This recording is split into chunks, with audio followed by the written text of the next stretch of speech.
pourquoi pas jouer une Coupe d'Europe avec Brest, on ne sait jamais. Au football, tout est possible.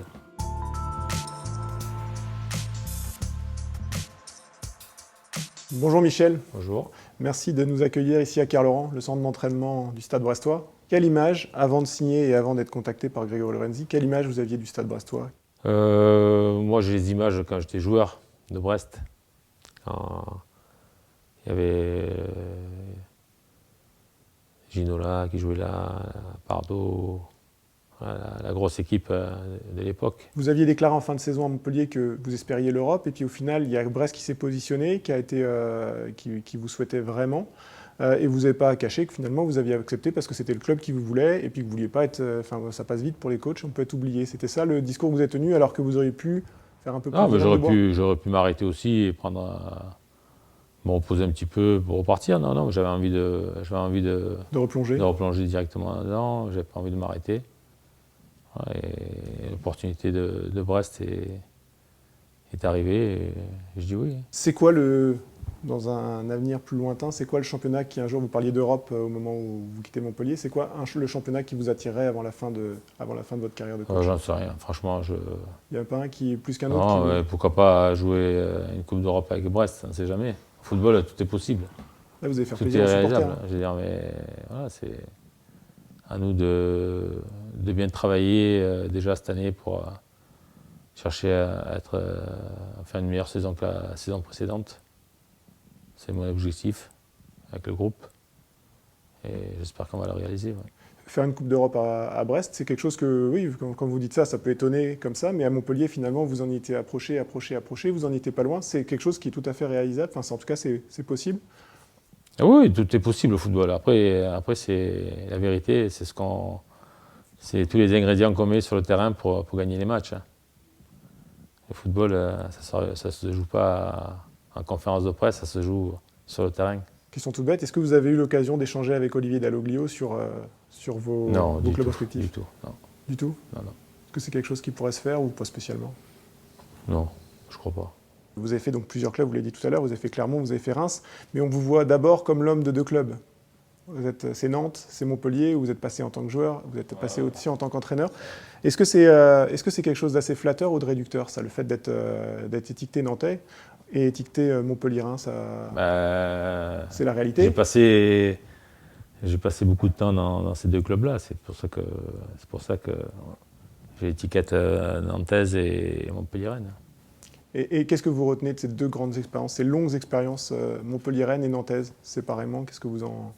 Non, deux périodes différentes, mais voilà, des souvenirs, des très bons souvenirs. Voilà, moi, j'étais formé au FC Nantes, et quand je suis arrivé, c'était le club avec Saint-Étienne le plus costaud de l'époque. Hein. Il y avait une génération de joueurs qui était extraordinaire. Ça passait d'Henri Michel à tous les joueurs qui étaient dans cette équipe-là, qui n'avaient que des internationaux. Est-ce que vous avez une idée, un ordre d'idée du nombre de matchs que vous avez passé sur les bancs en pro ou pas, avec toutes les équipes que vous avez coachées chez les pros? Vous avez un ordre d'idée à peu près ce que ça peut ressembler, ce que ça peut représenter, le nombre de matchs ou pas? Je crois que l'an dernier, on m'a dit 500, tout confondu, pratiquement 550, je crois. 561, voilà, c'est ça.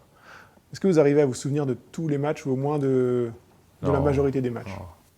Oh, si, je me souviens de pas mal de matchs, mais il y a des matchs, non. Il y a des matchs j'ai oubliés. Ils s'enchaînent les uns et les autres, donc c'est difficile de... Ça va vite. Ouais. Est-ce les années elles passent très très vite, les saisons elles passent à 2000 à l'heure. On en retient. Ouais, j'ai quand même pas mal de souvenirs, mais tous les matchs, non. 561 matchs, c'est quelque chose que vous imaginiez en démarrant votre carrière d'entraîneur pro à Nantes ou pas? Non. Vous aurez pu vous franchement,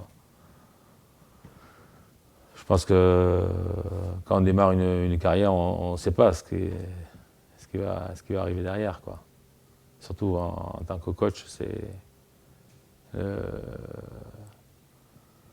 la vie d'un coach aujourd'hui, c'est un an et demi dans un club, quoi, maximum. Vous avez utilisé le terme de nomade, justement. Je rebondis, mais vous utilisez le terme de nomade pour les entraîneurs. C'est vraiment ça, quoi. Oui, c'est vrai. C'est vrai, parce On est tout le temps prêt à bouger, à voyager. On sait qu'à tout moment, tout peut sauter, quoi. C'est pas trop dur pour la famille? Petite question quand même autour de gérer ça. Si, c'est plus dur pour la femme, c'est plus dur pour les enfants. C'est vrai qu'on a le fait de bouger, d'aller d'un côté à l'autre, on se sépare, quoi. La difficulté, c'est de quitter la famille. Depuis que vous êtes là, vous avez tranché dans le vif pour plusieurs choix, à travers plusieurs choix. Vous avez nommé Brennan Chardonnay capitaine, ou en tout cas vous l'aviez installé comme capitaine, il y a eu un peu le brassard l'année dernière. L'arseneur qui est passé sur le banc, Charbonnier qui n'a pas été retenu non plus. Enfin, il y a eu des choix forts. Et finalement, quand on vous pose la question là-dessus, vous répondez que vous êtes payé pour ça, et puis finalement faire des choix et vous les assumez, quoi. C'est la réalité. La réalité, elle est... comme on parlait de moi tout à l'heure, en tant que coach, on est amené à bouger, et les joueurs, c'est pareil. Les joueurs, ils ont envie de voir autre chose aussi. Voilà. On a eu l'expérience là dans la semaine où il y a des joueurs qui voulaient partir. C'est la vie de sportif de haut niveau aujourd'hui, et des footeux, où tout le monde a envie de voir plus haut. Mais vous tranchez, quoi. Et quand vous tranchez comme ça... Oui, je suis obligé de trancher. On est rémunéré pour diriger un groupe. Voilà, on manage un effectif, et on est obligé de faire des choix. Quand vous faites des choix comme ça, c'est vous et vous seul qui le prenez, ou vous consultez vos adjoints, éventuellement, je sais pas, Grégory Lorenzi par exemple ici à Brest? Est-ce que vous en discutez un peu, ou avec les joueurs vous échangez? Oui, on discute avec tout le monde. Moi, je discute avec tout le monde. Si j'ai un staff autour de moi, je discute avec eux, et après les décisions, c'est moi qui les prends. Vous avez commencé avec une défense à 5 sur les matchs de préparation notamment. C'est quelque chose que vous aviez aussi fait à Montpellier. Est-ce qu'aujourd'hui, cette défense à 5, elle est enterrée? Première question. Et deuxième question, est-ce que c'est tout simplement parce qu'il n'y a pas le Hilton brestois ici aussi? Vous aviez un vrai pilier à Montpellier? Non, du tout. Ça n'a rien à voir avec Hilton. Hilton, c'est un grand joueur, une grande personne. Après, je n'ai pas joué avec Hilton à 5 parce qu'il y avait Hilton. Hilton, il a joué à 4 aussi, il a été très très bon à 4. C'était un patron, quoi. C'est ce que je veux dire, voilà. C'était quelqu'un qui, en tout cas, imposait derrière. C'était pas un patron de vestiaire. Hein. C'était un patron parce qu'il avait, dans l'exemplarité journalier, il était toujours devant. À 43 ans, et il courait devant les jeunes de 19 ans et il regardait les fesses. Hein.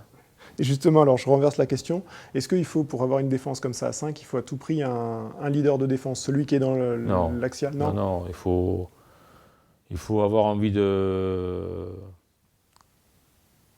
comprendre ce système, avoir envie de bien lire le jeu, et c'est la faculté de vouloir bien l'animer. Tous les systèmes sont très très bons. On voit, il y a beaucoup d'équipes aujourd'hui, que ce soit Troyes, que ce soit Angers, Paris a joué comme ça, il y a plein d'équipes qui jouent comme ça. Strasbourg a joué. Après, c'est comment on l'anime. Tous les systèmes sont bons, après c'est comment les joueurs vont l'animer pour être performants. C'est pas dire c'est fatigant de jouer à 3 derrière avec des joueurs de couloir. Aujourd'hui au football, si tu n'as pas envie de courir, tu ne peux pas jouer au football. Tu vas ramasser des billes et puis tu vas à la pêche et tu ne joues pas au football. Au football, il faut avoir envie de courir. Et dans tous les systèmes, il faut avoir envie de courir énormément. Quand on a le ballon, quand on n'a pas le ballon, il faut avoir du gros volume. Le bilan comptable, le bilan sur le contenu, sur les 4 premiers matchs de Ligue 1, qu'est-ce que vous en retirez? Pour moi, c'est insuffisant. Parce qu'on n'a pas gagné encore. Il va falloir qu'on renoue vite avec la victoire. Si on veut que ça donne de la confiance et qu'on avance, il faut avancer. C'est qu'en prenant des points qu'on avance. Alors, petit à petit, on se retrouve dans les 3 derniers aujourd'hui. Voilà, à nous de faire un gros match contre Angers à domicile, que le public soit derrière nous, parce qu'on va avoir besoin d'eux. Ça, c'est une évidence. Il va falloir que le public ne vienne pas que pour les matchs de gala, il faut que le stade il soit plein contre Angers et qu'il soit vraiment derrière l'équipe. J'aurais une toute dernière question qui concerne plus votre image. Là, on l'a vu dans l'échange.